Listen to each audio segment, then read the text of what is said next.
Zinemak dakagaitasun bat dela espazioa eta denpora nolabait subbertitzia, ez? Aldatzia. Azkenean, ordu terdi bat pelikula den izan lehike pertsona baten bizitza guztia edo kontrakoa, ez? Igual izan lehike bakarrik 5 minutu norbaiten bizitzen izan lehike ordu terdi edo dana dalakoa, ez? Hori, dakagaitasun hori. Bueno, eske, a ber, pelikula honek dazka zati pila bat.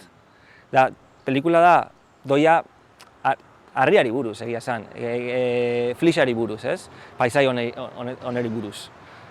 Agian da, gehien bat, zelan dugun gure denpora, gizakiaren denpora hau, edo gure zibilizazioa, harrien denbora eskalaren bitartez ikustia.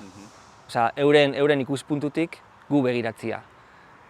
Eta badakizu flixa zelan dauan estratu ezberdinetan banatuta, ez? Milaka estratu dauz. Orduan saiatu naiz ni bai pelikula nolabait estrato filmikoetan banatzea.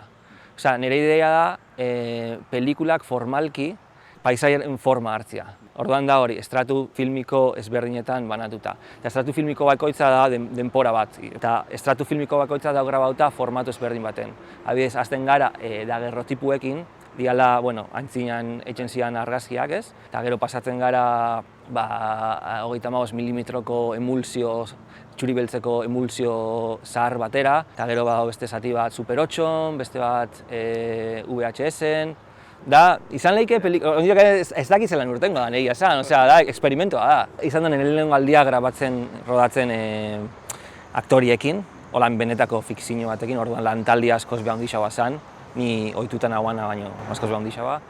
Logistikoki hor grabatzia, flixian, arroketan, nahiko zaila da, oso gogorra da, ze azkenean, bakarrik araño gauzak material guztia eruatia, zaila da, eta gero, kontuan eduki duzu asko mareak, ez, maren kontua.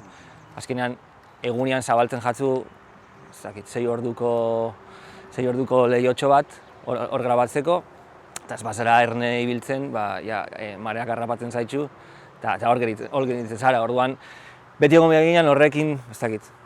Neri bai, paisajeko elementu horrek nolabait pelikulan sartzia gustatzen jata. Paisaian daozen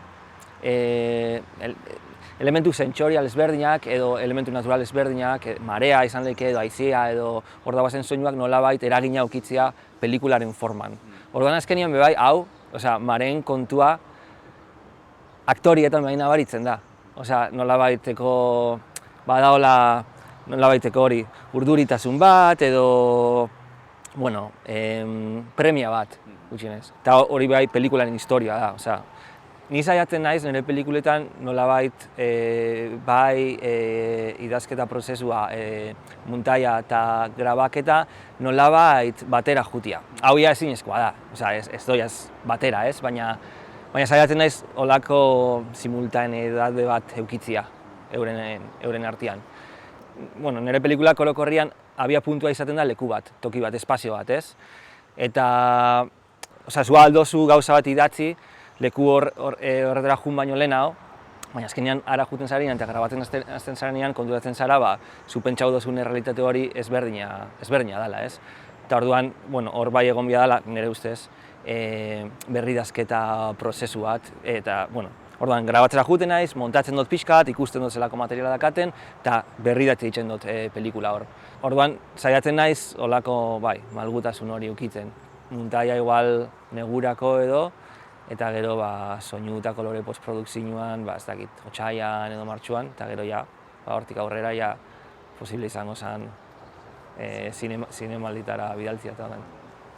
Nire ustez, atzerrian, ni ezagutzen dut Dinamarka eta Herberetako kasua, eta esan lehiket diru laguntza gehiago dagoela zinema itxeko, eta igual zentzu horretan aukera gehiago.